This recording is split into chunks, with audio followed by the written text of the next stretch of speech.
Hi guys, welcome back to the channel. It's the Beardy Gamer here, and today I'm looking at Resident Evil 3. I will review right after this. Long live the... Just as a quick side note, there's no spoilers in this game. I tried to keep all the footage and stuff to things that you've already seen in trailers and in the release material, and also, as a Beardy Gamer review, there's no score in this, but I will tell you how I feel about the game and whether I think you should pick it up or not.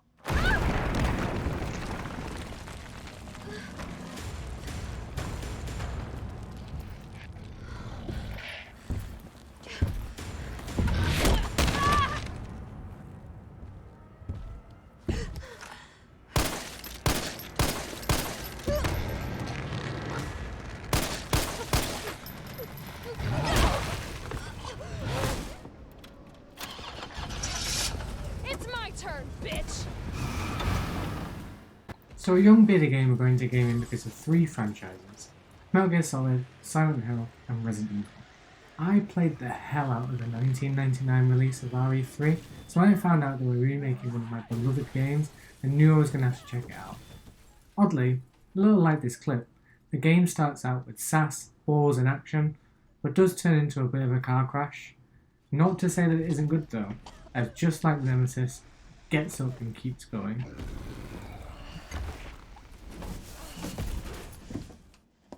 Just like last year's amazing Resident Evil 2 remake, Resident Evil 3 remake is kind of a best hits collection, remixing a lot of the original elements, putting them back in different places, but also, unfortunately, leaving some things in the context.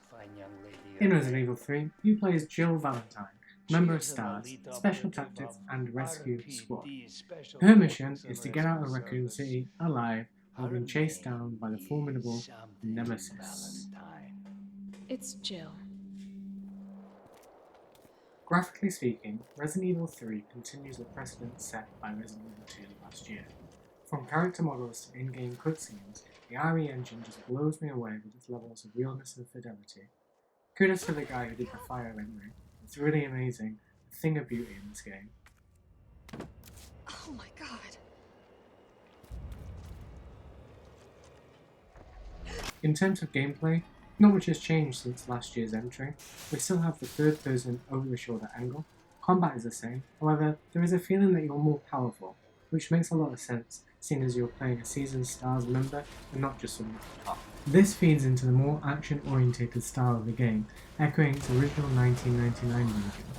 Exploding barrels are back, with the addition of an overcharged generator which you can shoot to stun enemies.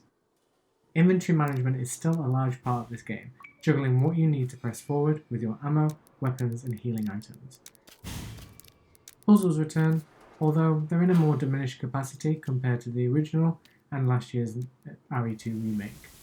A lot has been left on the cutting room floor, including the fuel puzzle, the tram item gathering puzzle, the City Hall access puzzle, although granted this comes back in a different form, and the water sample puzzle, to name a few. In some ways, this helped keep the fast-paced tone, but those looking for a like-for-like remake are going to be disappointed.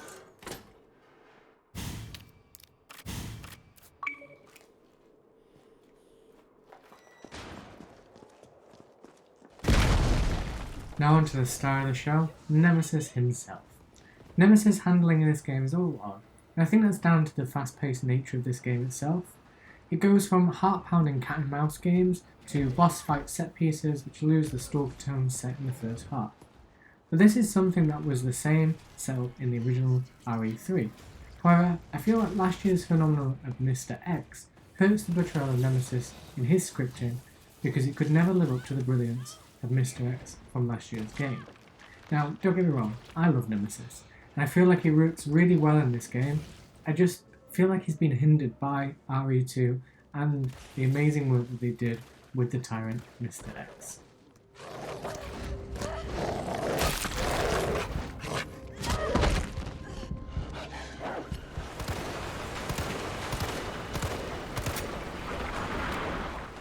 Of course, your classic enemies return, like the Hunter Alpha, zombies, and dogs, along with a few new elements like the Nemesis parasite zombies or the beta hunters in the sewers.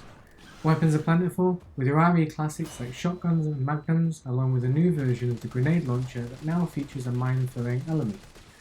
All enemies are placed to keep that pressure on, to keep feeding into the action loop, and to drive forward the story, which I really enjoyed.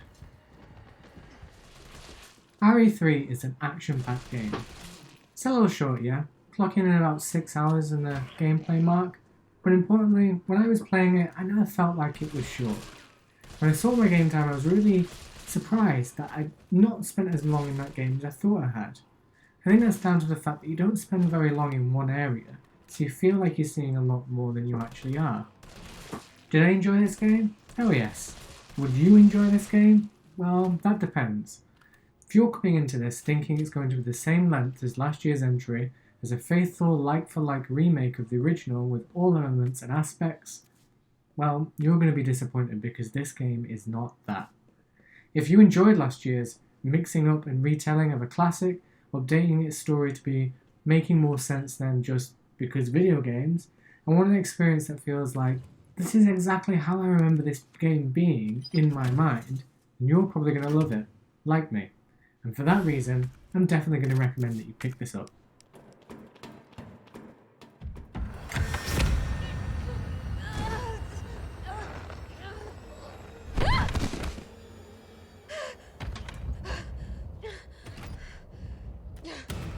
Well, that wraps up for today's video. Let me know in the comments below what you think about the new Resident Evil 3 remake. If there's things that you think were good, bad, or the ugly, I'd love to hear from you. As always, you can catch me on Instagram and Twitter at Beardy Gamer. And if you like this video, go and do me a favour, hit that subscribe button below, hit the notifications bell so you know when I put new videos up, and check me out on Twitch at twitch.tv/Beardy Gamer. Till next time.